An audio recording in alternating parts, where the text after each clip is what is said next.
Hora de falar sobre o Palmeiras. Flaco Lopes será alvo de proposta grande do futebol espanhol na metade do ano. O interessado é o Atlético de Madrid, que chegou a procurar o Verdão em janeiro, demonstrando a intenção de contratá-lo. Na oportunidade, Leila Pereira nem quis abrir conversas. Só que a tendência é que Julián Álvares, atacante que pertence ao Atlético de Madrid, seja negociado até julho. E o alvo escolhido pelo Atlético de Madrid é outro argentino, justamente o Flaco Lopes. Atacante que tem evoluído bastante com a camisa alviverde, a parceria com Vitor Roque fez dele um dos melhores jogadores do futebol brasileiro na temporada passada e a coisa prossegue em 2026, 10 partidas com 5 gols e 3 assistências. Vale a lembrança de que o Flaco havia sido comprado em 2022 por 9,5 milhões de euros. A pergunta que eu deixo para você, torcedor do Palmeiras, qual seria um valor justo para a venda do Flaco Lopes? Você gosta dele? Não gosta?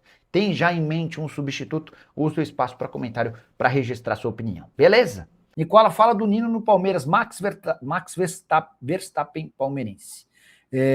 Entre Palmeiras e Nino já há um acordo há bastante tempo, mais de semana, pelo menos desde janeiro, tá? Mas o Palmeiras não consegue fechar com o Zenit, porque o Zenit não quer vender, não precisa vender, e está falando que vai segurá-lo até o fim da temporada. Então, hoje o Palmeiras está propenso até esperar até julho para ter o Nino no meio do ano. Nicola, o que você sabe de outros patrocinadores do Palmeiras no lugar da Fictor? Caser F09. Confesso que eu não sei absolutamente nada. A Fictor teve seu contrato rescindido por opção do Palmeiras depois de pedir recuperação judicial, empresa apontada como parceira de uma facção criminosa em São Paulo, enfim, está devendo para Deus e todo mundo. O Palmeiras perde 25 milhões de reais garantidos e mais 5 milhões de reais em bônus. E está no mercado buscando alternativas para a substituição, tá bom?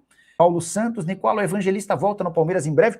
Eu vi hoje imagens do treino, ele estava treinando lá, comemorando com os caras. Inclusive, ele já voltou, não voltou? Quer ver, ó?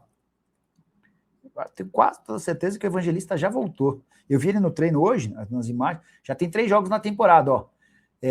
Fez 65 minutos contra o Guarani, 9 minutos contra o Inter, dando uma assistência, e 1 minuto contra o Corinthians, tá? Então ele volta contra o Corinthians em 8 de fevereiro, joga no dia 12 e joga no dia 15. Sobre John Arias, pessoal, vocês não perguntaram, mas o Arias tem tudo não, vai estrear nesse sábado, resta saber se como titular ou entrando no decorrer da partida. Alfredo Ferro, boa noite, Nicola, mais algum jogador chegando no Palmeiras? Alfredo, o Nino é a grande esperança, mas não dá para tratar com otimismo, tá? Só para vocês entenderem. O Nino já aceitou a proposta do Palmeiras, salários, direitos de imagem, luvas, tá tudo certo. O grande problema é que o Zenit, que é dono dos direitos econômicos do Nino, o Zenit não tem a intenção de se desfazer do Nino durante a edição do Campeonato Russo. A última vez que eu chequei, o Zenit era o segundo colocado atrás do Krasnodar. Vamos dar uma conferida de como é que está o campeonato russo. A diferença era de 1 ponto, campeonato super equilibrado, ó, segundo lugar ainda. O Krasnodar tem 40, o Zenit tem 39, os times se enfrentam, o campeonato acho que está parado, inclusive, tá? Os times se enfrentam agora, os times voltam a jogar no dia 27, eles estavam fazendo pré-temporada por conta do inverno rigoroso lá na Rússia. Então, mas o Nino é a grande esperança de reforço, embora o Palmeiras esteja atento ao mercado, né? O Chácara Galdino, Nicola, é verdade que o Coutinho vai para o Palmeiras? Não acredito, Chácara não é bem o perfil de jogador que o Palmeiras tem contratado.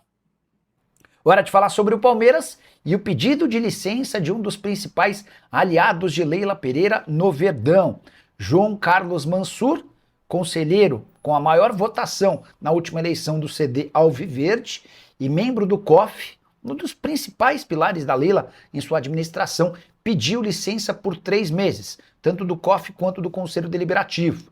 Ele vinha sendo muito cobrado internamente dentro do Palmeiras por conta de investigações relacionadas à fraude financeira e crimes no setor de combustíveis que miram a REAG Investimentos.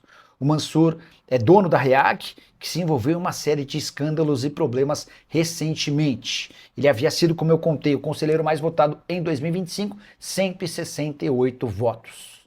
O que isso interfere no dia a dia do clube? Para o torcedor do Palmeiras que só se liga em futebol, quase nada. Mas dá para dizer que é mais uma pequena derrota da Leila Pereira. Politicamente, lembrando que ela vinha tentando emplacar um terceiro mandato, mas as principais lideranças alviverdes se mostraram extremamente contrárias à ideia. A saideira sobre o Verdão: José Roberto Lamáquia, marido de Leila Pereira e palmeirense fanático, postou num grupo de WhatsApp de conselheiros uma imagem do Abel Ferreira na frente da sede da Mancha. É óbvio que é uma imagem montada, como o Abel cobrando a Mancha Verde por mais um tropeço da uniformizada no Carnaval. Vale a lembrança de que a Mancha ficou apenas na terceira colocação da segunda divisão do Carnaval Paulista, não conseguindo voltar para a elite do Carnaval Paulista. E essa história de que Abel Ferreira foi sondado para treinar o Tottenham, justamente o time inglês que já está classificado para as oitavas de final da Liga dos Campeões. Informação que eu tenho é completamente diferente, quero trazer todos os pontos para você tirar sua própria conclusão. Pois bem, o Abel teria sido sondado pelo Tottenham antes da demissão de Thomas Frank, mas por opção do treinador ele teria ficado no Palmeiras. Vale a lembrança de que desde a renovação do seu contrato com o Verdão, o Abel não tem mais multa e pode sair a qualquer momento. A informação que eu tenho é de que não houve nenhuma consulta do Tottenham. Pelo contrário, o Hugo Cajuda, empresário que representa o Abel, tem procurado o Jorge Mendes. Esse sim, um empresário grande, reconhecido e respeitado nos principais clubes do mundo, para pedir uma ajuda na recolocação do Abel em um clube importante do futebol europeu. Apenas com o Hugo Cajuda vai ser difícil imaginar que o Abel consiga ser alvo de clubes importantes. Em geral, esses times grandes, especialmente da Inglaterra, da Itália e da Espanha, têm relações com empresários. E esses empresários acabam tendo mais facilidade em colocar seus treinadores. Com a possibilidade de uma parceria com o Jorge Mendes, Hugo Cajuda e Abel entendem que estarão mais disponíveis no mercado. Mas, Nicola, então quer dizer que o Abel quer sair do Palmeiras? Não. O Abel quer ser consultado, quer ser procurado, quer ser lembrado por times importantes, algo que não tem acontecido. Primeiro porque o resultado no futebol brasileiro repercute muito pouco na Europa. Depois, porque seu empresário é pequeno para o futebol europeu. Vale a lembrança de que o Hugo Cajuda tem uma série de técnicos com nome em Portugal, entre eles, por exemplo, Arthur Jorge e Leonardo Jardim, mas são técnicos hoje excluídos do rol dos grandes clubes no futebol europeu. Só para completar, registrar que Andrés Pereira não foi denunciado pelo Tribunal de Justiça Desportiva por conta de ter atrapalhado, estragado a grama na marca da Cal. Imaginamos que isso tenha sido decisivo no pênalti desperdiçado por Memphis Depay no clássico recente disputado entre os times. Preciso te atualizar agora sobre Luiz Henrique. Para repercutir uma informação do jornalista Alexandre Silvestre, ele garante que o Palmeiras fez proposta oficial para comprar o Luiz Henrique do Zenit. Essa oferta teria acontecido antes do acerto com John Arias, comprado do Wolverhampton por 25 milhões de euros. Também, segundo Alexandre Silvestre, proposta feita pelo Palmeiras ao Zenit pelo Luiz Henrique foi de 29,2 milhões de euros. Estamos falando de 179 milhões de reais. O problema é que o Zenit só toparia negociar o atleta por 40 milhões de euros ou 245 milhões de reais.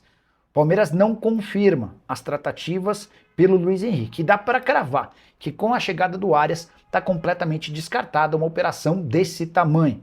Luiz Henrique, que pertencia ao Botafogo, chegou a jogar pela seleção e foi comprado pelo Zenit por 33 milhões de euros. Temporada atual de 17 jogos, 2 gols e 2 assistências. Dá para dizer que o Luiz Henrique não brilha como se imaginava quando de sua transferência para o futebol russo. Você, palmeirense, gostaria do Luiz Henrique ou prefere um zagueiro? Ou ainda acha que um volante é mais necessário? Já usa o espaço para comentário e registre sua opinião. Só não esquece de deixar like, de se inscrever no canal. Fala pessoal, estamos aí com atualizações importantes do Palmeiras.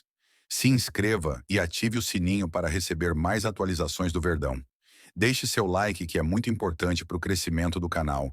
Utilize o espaço aqui embaixo para registrar sua opinião. Ficamos por aqui com mais esse giro de notícias. Um abraço e até o próximo vídeo.